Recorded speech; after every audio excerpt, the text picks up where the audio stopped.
Hello and welcome to English Spark Official. I'm Zayden, joined as always by Alara. Hey everyone! We're so excited about today's topic. Imagine you're standing at this really crowded train station in Berlin, right? Oh, yeah. Such a classic scenario. Yeah, and the overhead speaker crackles, and suddenly there's a platform change for your train. And some local commuter turns to you and just fires off a rapid sentence at, like, 150 words per minute. And you just freeze. Exactly. I mean, if your brain is currently trying to translate their words into your native language and then, analyze the syntax, find the vocabulary in your mental dictionary. Right, and apply the conjugation rules. Yeah. You have exactly like 0.4 seconds before the conversation completely leaves you in the dust. You're frozen. The train leaves, and all those vocabulary flashcards you studied just feel totally useless. It is honestly the universal nightmare of anyone who has ever tried to use a new language in the wild. Right. I mean, you step out of the quiet classroom or off the app, and you step onto this high-speed linguistic freeway. The theory of the textbook violently collides with human speech, and, well, the textbook usually loses. Which is exactly why we're here today. Welcome to today's deep dive, everyone. Our mission today is to strip down this really fascinating pedagogical blueprint from a source called English Spark Official. Yeah, it's titled The Art of Formulaic Chunks. Right, and it opens with this massive, honestly counterintuitive provocation. Like, if you're trying to master a language, specifically English, you should throw away your flashcards. In fact, they say you should never learn single words. Never. Which is a huge claim, right? I mean, it completely challenges how modern education systems approach language. We're so conditioned to view it as like an accumulation game. Yeah, just collecting words like coins. Exactly. But to really understand this radical shift, we have to look at exactly who this blueprint is for. It's not for absolute beginners learning the alphabet. Right, not the very start. No, and it's not for, advanced literature students either. It's specifically built to attack that notorious plateau between the A2 level, which is upper beginner, and the B2 level. Upper intermediate. Yeah, that specific journey.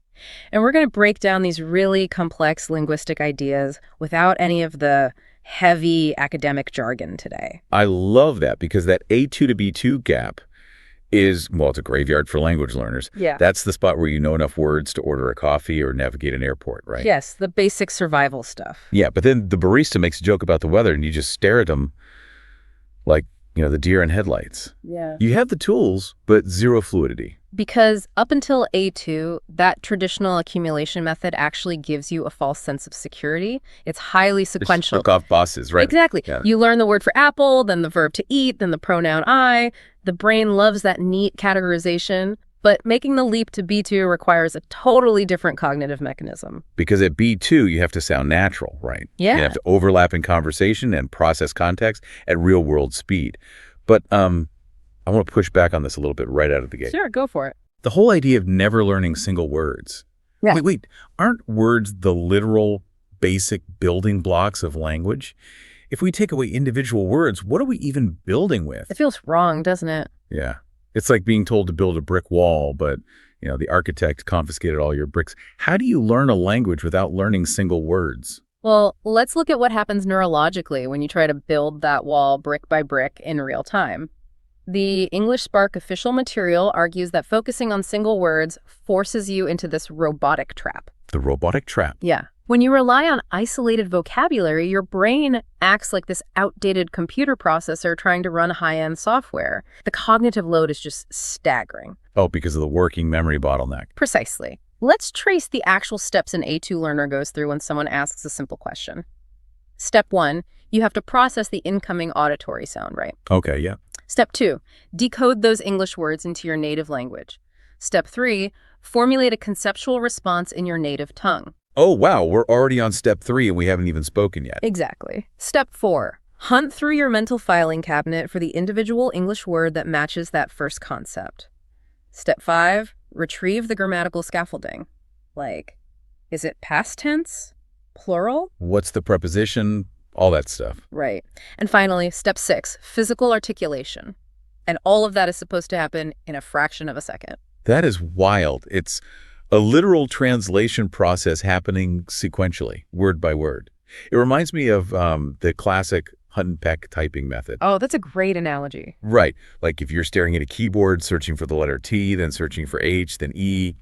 I mean, you might eventually type a sentence, but you are never going to be a fast typist. No, you're using all your mental RAM just finding the keys. Exactly, instead of focusing on the actual message you want to communicate. And the resultant speech is exactly like that typing. It's fragmented, it's hesitant, the conversation just halts. Even if the sentence ends up being grammatically flawless, right? Yeah, because you took the time to apply the rules meticulously.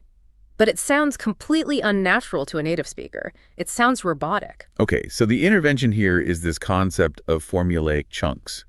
Now, I mean, chunks aren't entirely new, but the militant application of them in this blueprint is really unique.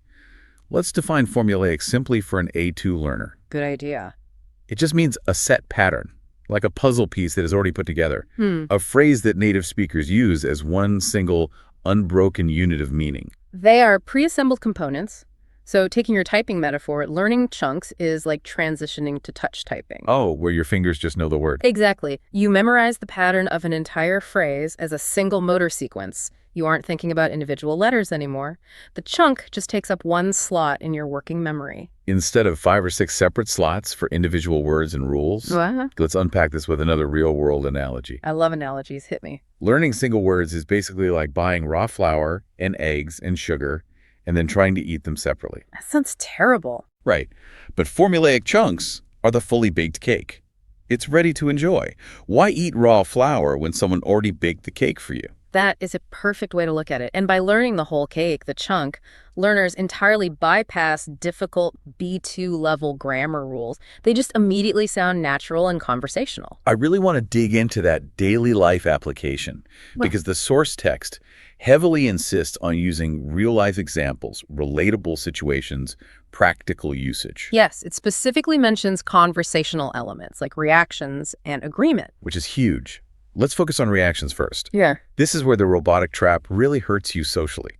Language isn't just data, right? It's an emotional transaction. Absolutely. When we speak, we are constantly scanning the other person for microcues. We want empathy, interest, validation. So let's play this out.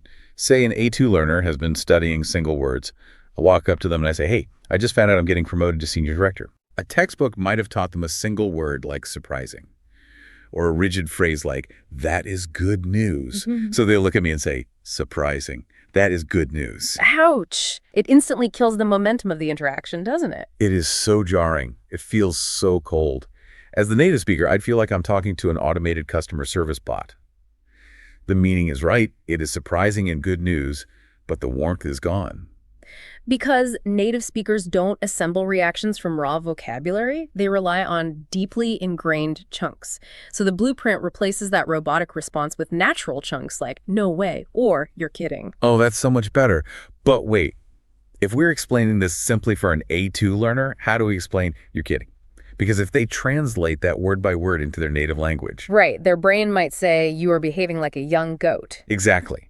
Which makes zero sense. And that perfectly illustrates why word-by-word translation is so dangerous.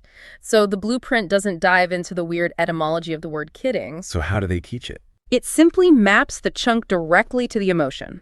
So for an A2 learner, we explain that you're kidding simply means I'm very surprised by what you said. Oh, so it's not actually accusing the person of telling a joke or lying. Exactly. And no way means the exact same thing. It's just playful amazement. You get this pre-packaged unit of empathy that you can fire off in a split second. I love that.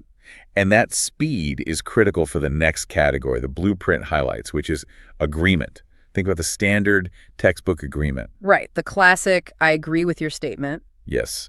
Or, I agree with you, imagine you're in a loud, crowded pub with a friend. Okay, picturing it. You tell them, man, the music in here is way too loud. We should go somewhere else. And your friend slowly nods and just says, I agree with your statement. It sounds like a deposition in a lawsuit. Right. Let the record show I agree with the statement. It creates this invisible wall of formality. It does. So the expert framework strips that away and gives you natural chunks. Phrases like, that makes sense, or I get it. Let's break down that makes sense simply. For our A2 learners listening, we aren't talking about the verb to make interacting with a noun sense. Right, no heavy grammar. Simply put, that makes sense just means I understand and it is logical. I understand and it is logical. That is so practical. And using these chunks keeps the conversation flowing.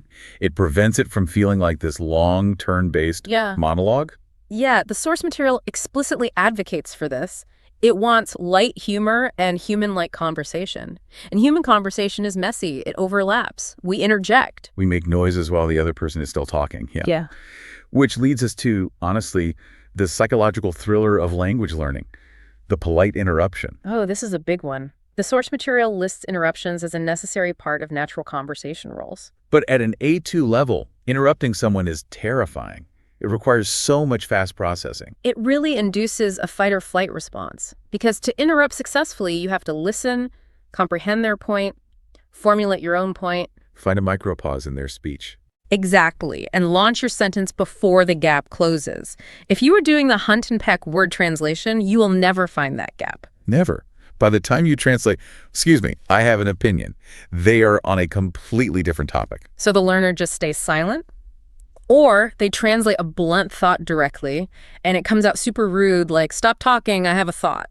Which is a huge social violation. Yeah. So instead of being robotic or rude, the blueprint provides chunks like, can I jump in? Or hold on a second. Let's break down. Can I jump in for the listener? We aren't talking about physically jumping, right? Right, no athletics involved. Exactly. Jump in simply means enter the conversation quickly. It's a spatial metaphor. And hold on a second, just maps the physical act of pausing onto time. Okay, but here's where it gets really interesting, and I have to push back a bit. What if I use the chunk? Can I jump in, but I have no idea what the grammar behind it is? Like, you don't know it's a modal verb. Yeah. Does that make me a parrot? How can I use it if I don't know the rules? That is the exact beauty of the English Spark official method. You don't need to know the grammar of modal verbs to use the phrase effectively and politely in daily life. You just use the tool. Yes. You use the tool today to survive the conversation. And over time, your brain acts like a pattern recognition machine.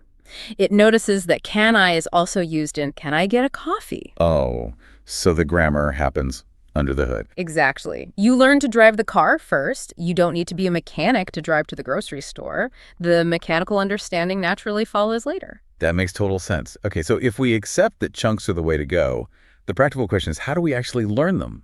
Because just reading a list of chunks on a screen isn't much better than reading a list of single words. No, it's not. And the source mandates very specific listening and learning features. It demands repetition, listening focus cues, and shadowing practice. Okay, let's define shadowing simply. Yeah. That's a term that gets thrown around a lot. Sure. Just like a dark shadow follows your body on a sunny day, your voice follows the speaker's voice. You hear a phrase, and you repeat it immediately. You don't wait for them to finish the whole paragraph. No, you follow right behind them, mimicking their exact rhythm and tone. And we should talk about the science of why this repetition is so important. Why does the source include prompts like, repeat after me, or listen carefully? Because language isn't just an intellectual exercise. It is a physical, athletic event. Shadowing trains the muscles of your mouth, not just the brain. Right. If you grew up speaking Spanish or Japanese, your mouth muscles are biased toward those specific movements. Exactly. When you read the chunk, that makes sense. On paper, your eyes get it, but your mouth has literally no idea how to physically execute the sequence of movements to make those English sounds. So shadowing builds muscle memory. It turns an A2 learner's hesitant, broken speech into a smooth, easy-to-follow flow. Yes, and it exposes you to connected speech. Native speakers don't say, hold on, a second. No, they blend it. Hold it a second. Exactly. And shadowing forces you to physically replicate that.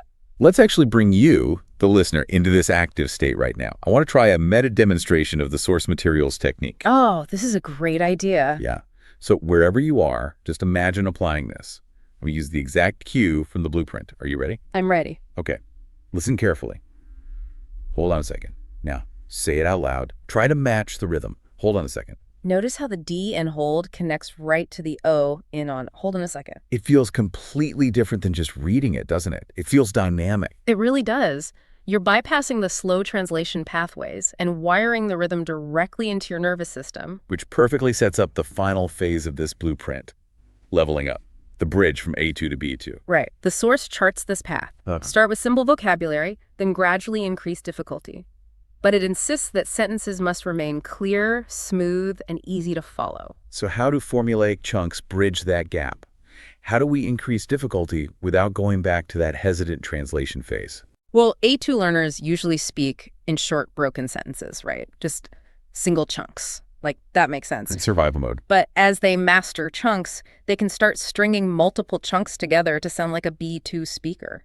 So what does this all mean? It's basically like playing with Lego blocks. Oh, Lego blocks, yes. Explain that. Okay, so at A2, single words are those tiny single stud little blocks. If you try to build a spaceship with those, it takes forever and it's super fragile. Right. But formulaic chunks are the bigger pre-built sections. You take a few of those together, you click them in, and suddenly you've built a spaceship without having to place every tiny little piece. That is exactly it. You take the chunk, I was wondering it, and you snap it onto the chunk, we could push the meeting back. And snap that onto later this afternoon. Boom! You just effortlessly produced a highly complex, polite, native-sounding sentence. Without stressing over 20 individual words. And this modular building brings up a really critical rule from the source. It highlights that any difficult word must be explained naturally in conversation. Yes. This is vital for language acquisition. No dictionaries allowed. Why is that? Why is stopping to read a definition so bad? Because it breaks the flow state. It pulls you out of a human-like conversation and turns it back into a clinical study session. It severs the human connection. Right. It's like if we're chatting and suddenly I stop and say, now let us review the definition of the word pedagogy. You'd feel like you're back in high school. Totally. So by explaining difficult words naturally in context, you keep the learner engaged. It doesn't feel like reading a dictionary. You absorb it through the surrounding chunks. It respects the intelligence of the subconscious mind. It really does. Wow, we've covered so much ground today. Let's do a quick recap of this journey. Sure. We started by ditching the robotic trap of single-word translation. We fully embraced formulaic chunks for daily reactions like, no way. And agreements like, that makes sense. We tackled the polite interruption using chunks like, can I jump in? To bypass that terrifying grammar calculation. And we used shadowing to practice building that physical muscle memory. So, honoring the source materials requirement for a practice assignment, we have a task for you. Yes, your homework. The next time you watch a movie or listen to a conversation, do not write down single words. Ignore the single bricks. Exactly. Write down one full chunk, a phrase they say naturally, and then try shadowing it out loud. Match the rhythm, match the speed. Don't buy the raw flour and sugar, you guys. Buy the baked cake. You don't need to suffer through that agonizing word-by-word translation phase to sound fluent. It's not about working harder to memorize rules. It's about working smarter by recognizing the patterns that are already there. Absolutely. Which leaves me with a final, slightly provocative thought for you to mull over today. If learning chunks instead of individual rules is the secret to mastering a new language, what other skills in life are we making way too difficult by focusing on the tiny rules instead of the beautiful pre-built patterns right in front of us? Oh, that is a fantastic question to leave on. It really reframes how you look at learning anything. It really does. Well, thank you all for joining us on this deep dive. Keep shadowing, keep seeking out the larger structures, and keep exploring the patterns around you.